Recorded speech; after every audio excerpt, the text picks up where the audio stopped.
Hello friends, welcome back to my channel. कैसे हैं आप सब। तो आज का दिन ना बहुत ही अच्छा था। सुबह दिन भी बहुत खिला खिला सा था, धूप निकली हुई थी। थोड़े थोड़े से बादल थे, पर आज दिन इतना अच्छा था ना, तो मैंने सोचा कि आज कपड़ों की धुलाई हो जाए, है ना।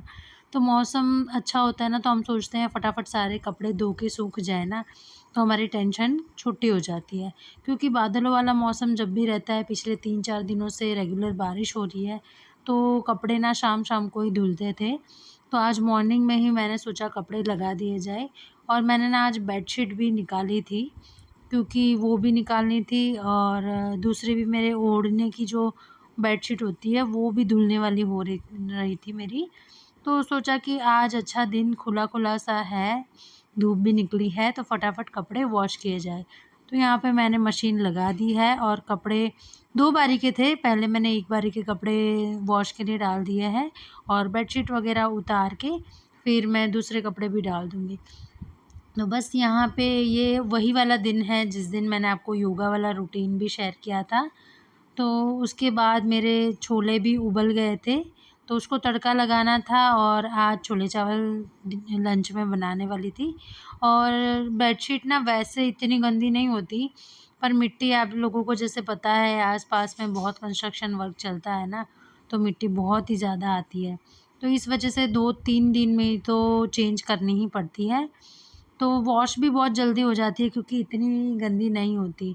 और मैंने मंदिर की भी डीप क्लीनिंग करनी है, क्योंकि वही सेम मिट्टी की वजह से ना बहुत अजीब-सा लगता है वहाँ पे। तो धूल-मिट्टी साफ़ होती रहे ना, तो ज़्यादा बेटर रहता है।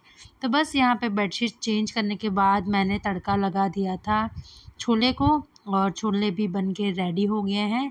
और जैसे ही जितना टाइम मैंने छोले पे लगाया है ना, उतनी ही देर में बाहर का मौसम ये देखिए, जो अच्छी-सी धूप थी, खिला-खिला सा मौसम था, वो एकदम से ना गायब हो गया था।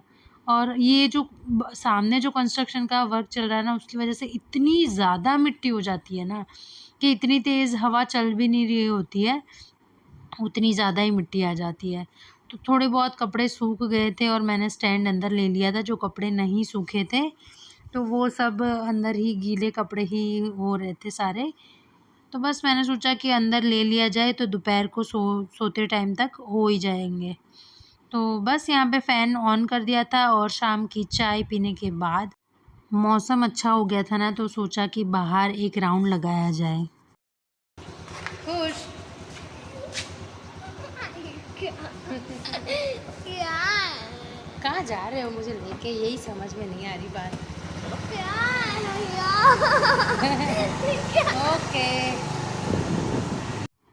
तो खुशू के साथ थोड़ी बहुत मस्ती करते-करते हम लोग निकल चुके हैं टू व्हीलर पे बाहर। तो आज ना मंडी भी लगी हुई थी, तो सोचा कि थोड़ी-सी सब्ज़ी वग़ैरह भी लेते आएँगे और घूम फिर आएँगे। मौसम थोड़ा-सा अच्छा रहता है ना, तो बहुत मन भी बाहर लगता है। तो बस बाहर ये देखिए, इतनी बारिश हुई थी कि पानी भी भर गया था। तो बस यहाँ पे हमने राउंड लगाया, और खुश को खानी थी आइसक्रीम। मौसम इतना ठंडा तो नहीं हो रहा था कि आइसक्रीम ना खाई जाए, तो सोचा कि चलो आज आइसक्रीम पार्टी हो ही जाए। बस राउंड लगाने के बाद हम लोग सोसाइटी के बाहर ही आ चुके थे, और आइसक्रीम ले रहे थे। खुशबू सिलेक्ट कर रहा था कि कौन-सी वाली लूँ। एक तो वो पर्टिकुलर 2-3 आइसक्रीम ही खा पाता है, क्योंकि उसको वो वैसे अलग डिफ़रेंट टेस्ट नहीं पसंद है। तो वही हम लोग यहाँ पे सिलेक्ट कर रहे थे। और सब्ज़ी मंडी में ना बहुत ही कीचड़-कीचड़ हो रखा था, तो फिर हम लोग ने प्लान ड्रॉप कर दिया कि मार्केट नहीं जाना है, कल 1-2 दिन की सब्ज़ी हम ऑनलाइन मँगा लेंगे। तो बस यहाँ पे खुशू ने अपनी आइसक्रीम सिलेक्ट कर ली है, और मैंने भी यहाँ खुशू की तरह चोकोबार ही सिलेक्ट किया था। वैसे खुशू ने ट्राई किया है चोकोबार, पर एक्चुअली चोकोबार उसको ना चॉकलेट कम पसंद आता है ऊपर का। तो वो वही कहता है कि मम्मा या फिर पापा को कि आप लोग ये चॉकलेट वाला पोर्शन आप खा लो, वैनिला वाला मैं खाऊँगा, क्योंकि उसकी वैनिला फ़ेवरेट है, चॉकलेट कम पसंद आती है। वैसे मैंने भी खुशू की तरह चोकोबार ली ना, तो पर बहुत मीठी थी ये। तो ये देखिए, ये वाली मैंने सिलेक्ट की थी, बहुत छोटी-सी थी, मिनी चोकोबार ही समझ लीजिए। तो मैं यहाँ ना खुश को ऑफ़र कर रही थी कि आप खा लो, पर नट्स लगे हुए थे इसके ऊपर, तो खुशू ने बिल्कुल ही रिजेक्ट कर दिया कि मैं नहीं खा पाऊँगा। तो बस यहाँ पे हम आइसक्रीम पार्टी करके फिर जा रहे हैं घर। घर जाते ही ये पार्सल आया हुआ था आज मॉर्निंग में। तो आम का पार्सल है ये, बहुत सारे आम आए हुए हैं। तो आप सबके साथ ये भी शेयर करना था मुझे। तो आम मुझे और राजन को दोनों को बहुत ज़्यादा पसंद है। वैसे आम सबको ही पसंद होंगे। खुश आम नहीं खाता क्योंकि उसको वैसे देखा जाए तो वो ज़्यादा टेस्ट भी नहीं करता ना नई चीज़ों को। किस-किस के बच्चे करते हैं ऐसा यार, खुश तो बिल्कुल ही कोई भी चीज़ ट्राई करने को रेडी नहीं होता। अगर उसको बोलेंगे भी ना कि खुश थोड़ा-सा ट्राई कर लो तो वो बिल्कुल ही मना कर देता है कि नहीं मैं नहीं करूँगा ट्राई। तो यहाँ पे मैंने एक्चुअली ना ये जो पेटी आती है ना पूरी आम की, तो उसमें थोड़े से कच्चे से आम होते हैं, उनको पकाने पड़ते हैं। पर ये पेटी आई है गुजरात से, तो आते-आते ही 2-3 दिन लग गए थे। तो एक्चुअली ना आम मोस्टली सारे रेडी थे। अगर हमने 1 आधा दिन और लगा लेते हम खोलने में, तो शायद 1-2 आम ख़राब भी हो जाते। बिल्कुल रेडी आम थे। तो मैं और राजन यहाँ पे वही डिस्कस कर रहे थे कि इसमें से ना आम को सिलेक्ट करना पड़ेगा कौन-कौन से अभी खाने वाले हैं। और खुशबू बहुत ही ज़्यादा अच्छी थी। तो ये देखिए, जो ग्रीनिश टाइप के हैं ना वो थोड़े से मतलब हार्ड थे, बाकी सारे सॉफ्ट हो चुके थे, बिल्कुल खाने वाले। बोलते हैं ना बिल्कुल रेडी था। तो बस यहाँ पे आम जैसे ही मैंने ये जो पेटी थी पूरी ओपन की थी ना, तो पूरे कमरे में आम की खुशबू हो गई थी। और खुशबू से ही ना मुझे बहुत ही ज़्यादा अच्छा लगता है क्योंकि आम मेरे फेवरेट है। बस यहाँ पे मैं वही देख रही थी क्योंकि अगर आम एक ख़राब हो जाता है ना तो जल्दी से सारे ख़राब होने के चांसेस रह रहते। तो मैं बास्केट में सारे अलग-अलग कर रही थी। और जो थोड़े से कड़क थे ना, हार्ड टाइप के थे, मतलब 2-4 दिन बाद खाने वाले थे, उसको अलग कर रही थी। और जो रेडी थे वो उनको अलग कर रही थी कि आजकल में ही वो सब निपटाया जाए।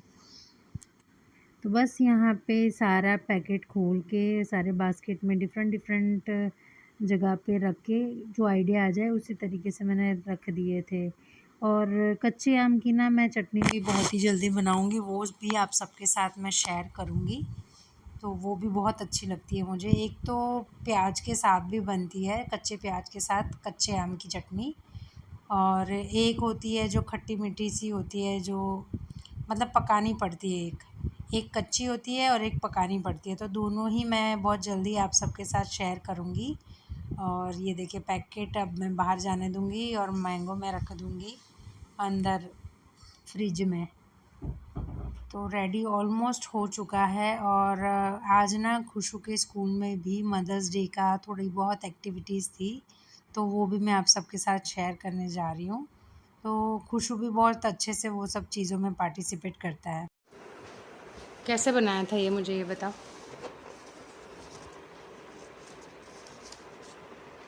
ये सारे बच्चों ने बनाया था? हाँ, मदर्स डे का।